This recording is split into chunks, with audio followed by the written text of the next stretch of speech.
Thank you for joining us today for another important leadership dialogue discussion.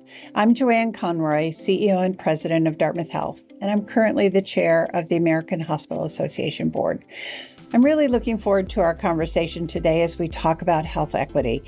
It is an imperative for hospitals and health systems to fully commit to not only building a diverse workforce, but to actually create a culture that promotes equitable care for all. Hospitals and health systems have an important role in creating a culture that confronts disparities in health outcomes by addressing the social and political drivers that can hinder an individual's ability to access or achieve optimal health. We know that these are issues that cross all geographies, although they're usually exacerbated in rural communities. At Dartmouth Health, we firmly believe that the diversity of our patients, people, and community show our strength, and it's something we're actively working towards to support and celebrate. This extends from our internal, including clinical, educational, and research missions, but also to the external role we play in addressing the needs of our communities. And nationally, the American Hospital Association is certainly active through the Institute of Diversity and Health Equity in helping hospitals and health systems make impactful and sustainable change that increase equity and inclusion, and will build community partnerships that will improve access to equitable care. I often say that some of these complex problems are so difficult. No one institution, no matter how well resourced or how well organized, can solve them alone. And we absolutely need our community partners. That's why I am thrilled to have as a guest today, Dr. Lynn Todman. Dr. Todman is Vice President of Health Equity and Community Partnerships at Corewell Health. Corewell Health is an integrated nonprofit health system that's headquartered in Michigan with a team of more than 65,000 dedicated professionals caring for patients at 21 hospitals and more than 300 outpatient and post-acute care facilities. We're lucky to have Dr. Todman with us as she's able to draw from many interdisciplinary as well as professional perspectives in her role. She has a background in urban planning and has spent her career committed to addressing the needs of marginalized and disadvantaged communities, working to address the social and underlying structural determinants of health and wellness. So, Lynn, I'm sure I missed a lot, but I really want to kind of jump into our discussion. And the first question is, tell us a little bit about yourself. How did you get to Corewell Health? And how did you find your passion in diversity, equity, and community partnerships? Okay, thank you, Joanne, for that. A little bit about myself. So I was born and raised in Chicago and come from a family where my father was a physician, and grew up in a setting where I was able to see disparate experiences every day. I went to a school on the north side of the city, but I lived on the south side of the city because of the segregation in the city. And it was apparent to me from a very young age that different groups had different access to quality housing and food and education. So my interest in this goes back to my childhood. And yes, I am an urban planner by training. My work has historically been in the field of community development. And so for a few decades, I did work on education, public safety, housing, the natural environment, all those things that today we call the social determinants of health. And how I got to this space, probably in the early 2000s, 2003 or so, I went to work with a group of mental health professionals in Chicago. And my role there as a social scientist was to help the clinicians, the mental health professionals, understand this notion that emotional health and well-being is constructed by what we have to navigate every day. It's socially constructed, in other words. And so that, their role wasn't simply to make a person feel better about being poor, but actually do something about their poverty.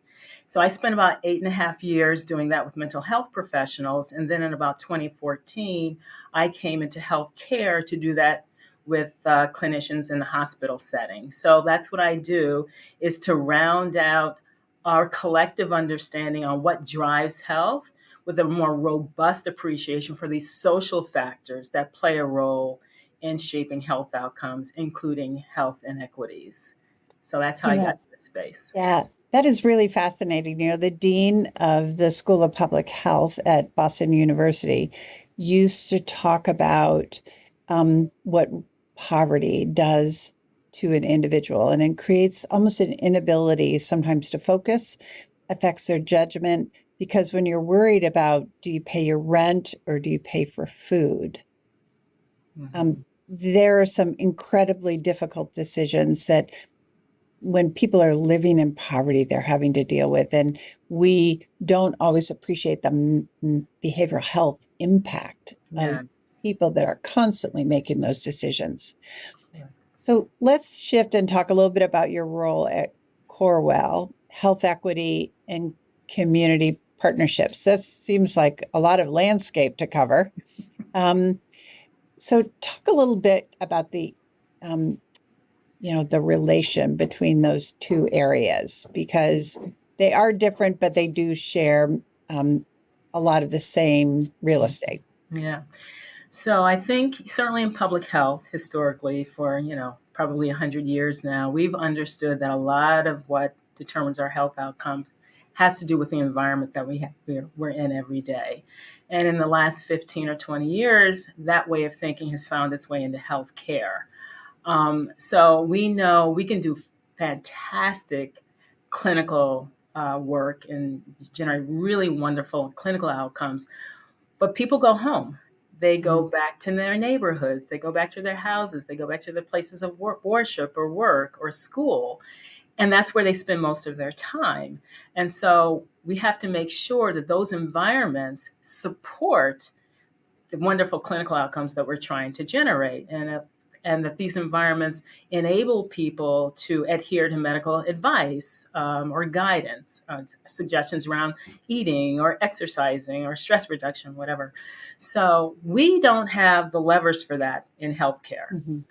but our community partners do. They know where the landmines are. They know who the key stakeholders are. They know the agendas. They're much more able to navigate that space than we are sitting inside the healthcare system. So, in order to sustain clinical improvements, if we close disparity gaps and we need to sustain the closure of those gaps, we have to make sure that the communities that people go back to help, that are health promoting and health sustaining.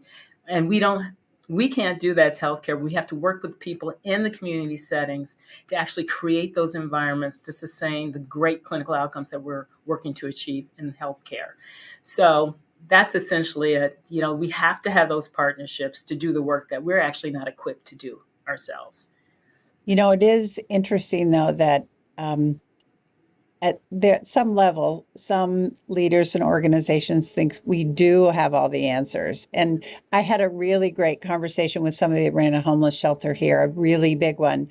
And she said, "You guys don't understand homelessness. You just don't understand it." She goes, "We do homelessness."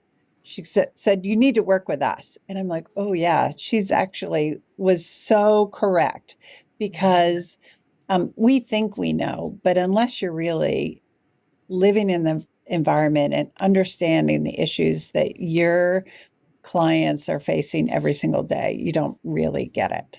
Correct. So, talk a little bit more about community stakeholders. Like, how do you draw them in? Because every health system probably enters into some of these conversations with we have the solution for you. It's like the IRS, we're here to help you.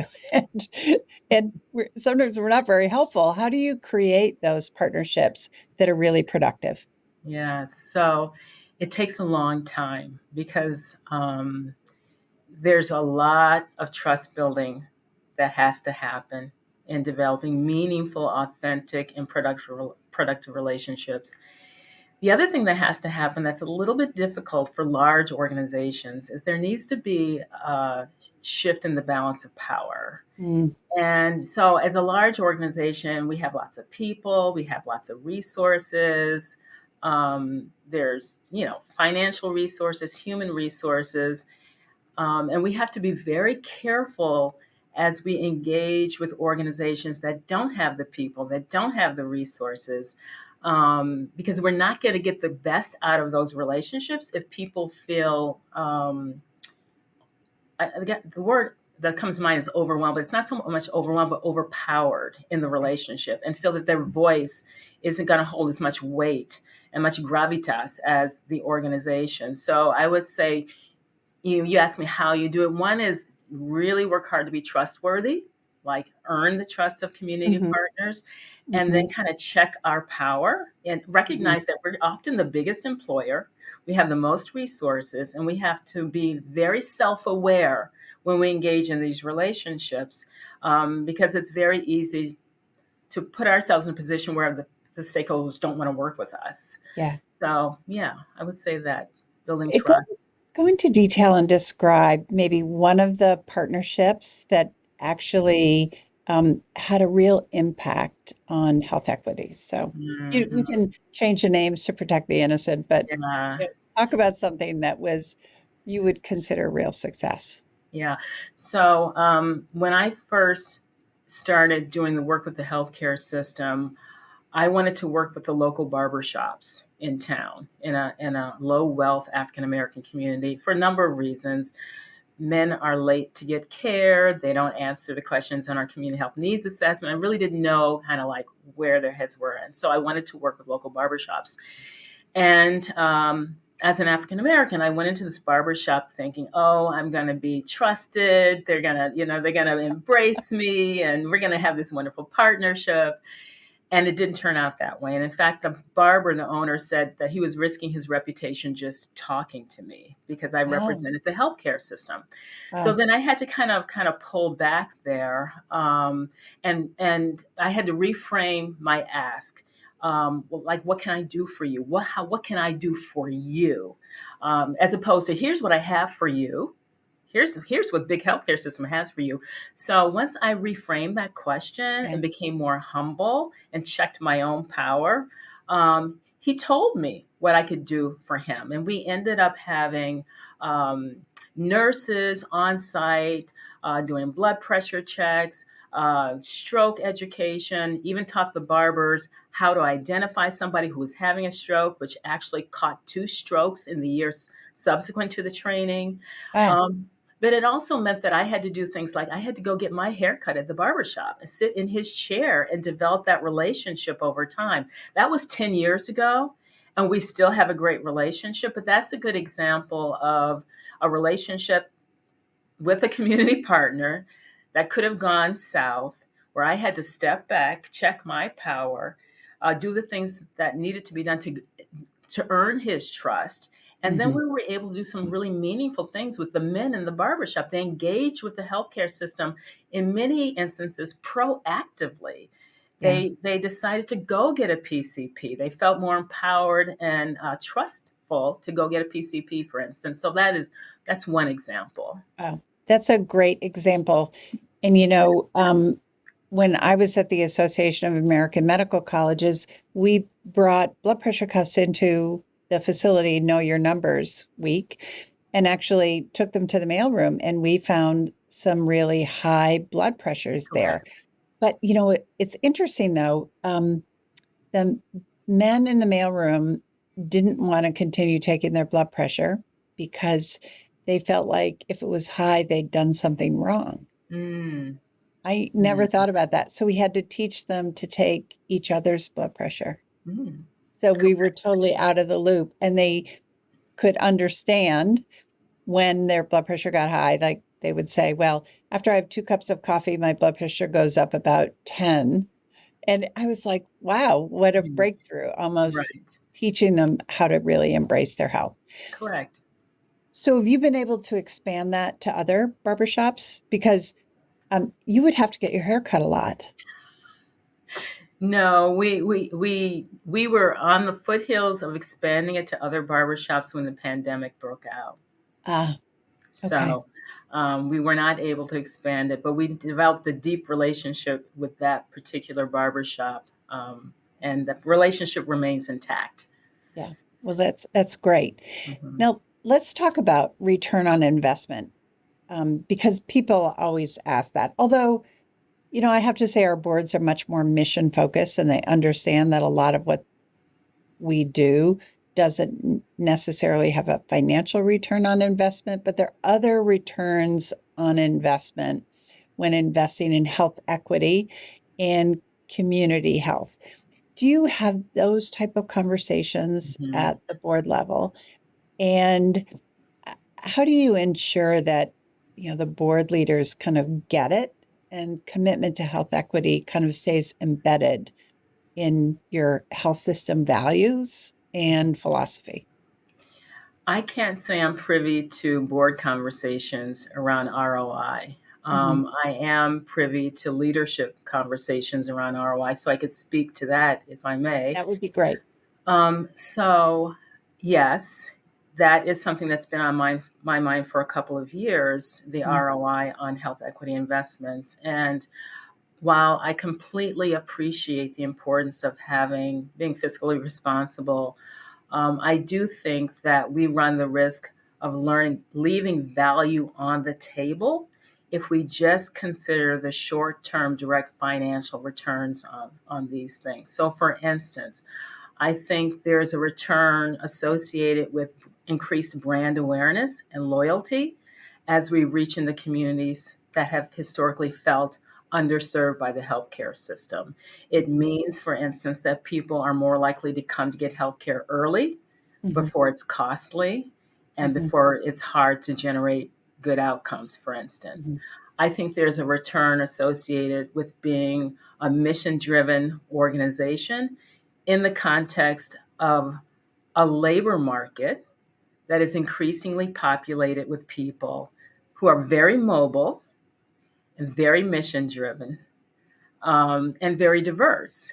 And Mhm. so, if we are going to be an attractive place to work and to keep these individuals who are very mobile and very mission driven, we're going to have a demonstrated commitment to health equity. So, there's a return in terms of employee attraction and attention, retention.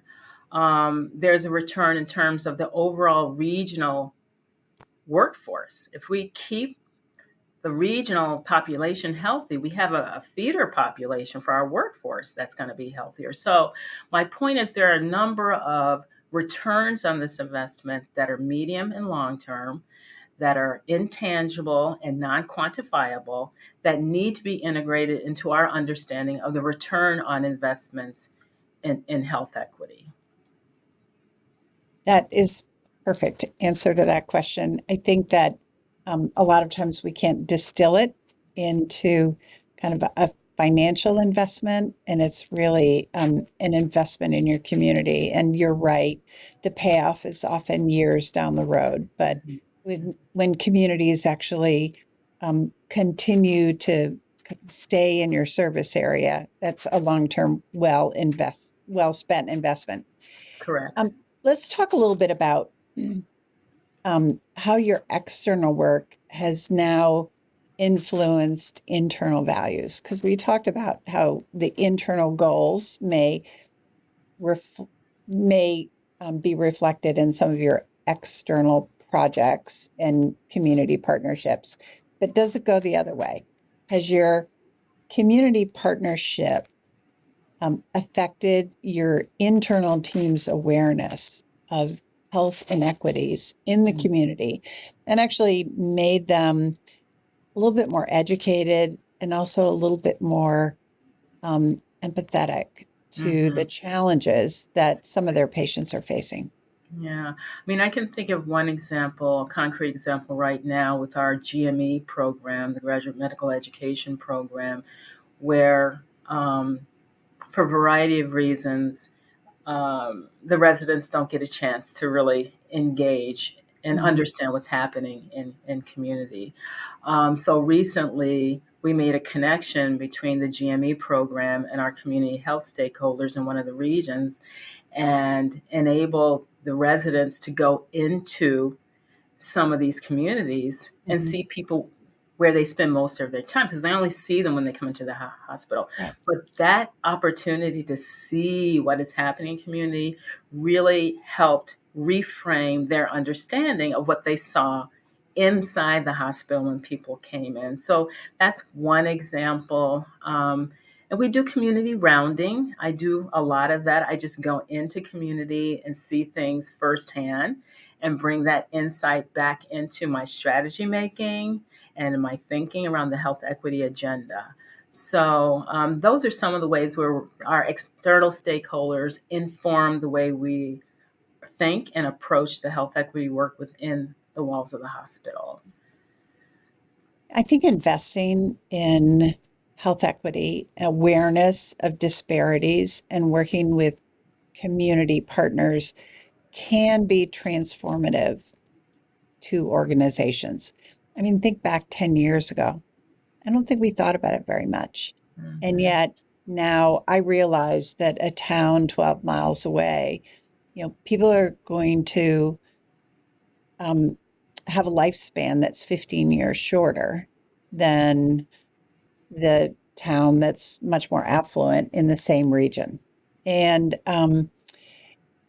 by just talking about it, we've kind of really elevated the awareness that wasn't there 10 years ago. Mhm. So, talk a little bit about how this investment and how the visibility of disparities in access to care has changed Corewell.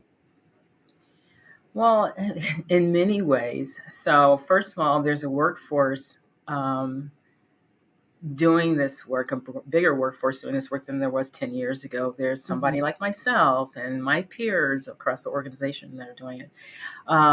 The data, we're collecting and analyzing data in a very different way to what we were doing 10 years ago. Certainly, the way we're thinking about hiring maybe Mhm. is different from the way we were doing 10 years ago. Um, Even something as our mission and vision and values are reflective of this emerged commitment to health equity. So there are many, many ways in which uh, the I want to say emergence of a broader understanding of disparities and inequities have changed the way our healthcare system works. Mhm. HR, data, vision, mission, even the way we're thinking about our programs, care management processes. A lot of internal processes are being reevaluated for their impact on disparities. Do they close them? Do they open them? Um, Reevaluation of clinical algorithms. I mean, that kind of thing wasn't happening 10 years ago, looking at race-based algorithms and identifying whether they're helpful or not. So it's innumerable the Yeah, ways. And even as I listen to, respond to your question, I realize, oh my gosh, it's actually starting to be somewhat pervasive in the organization. it's part of your fabric now. Yes, it's becoming part of the fabric, just the way Yeah, we do business. yeah. Well, that's awesome. Um, I would say that is actually when you start to see that what you're doing actually becomes sustainable, Yes, and that's very fulfilling. yes. The reality is that not every hospital or health system has been as successful or as far along as Corewell has been in hardwiring equity into their day-to-day work. As we end this incredibly important discussion, um, can I ask you to share some words of wisdom or must do's for other hospital leaders as it relates to advancing health equity and really developing community partnerships? Mhm. So clearly, a must do is leadership.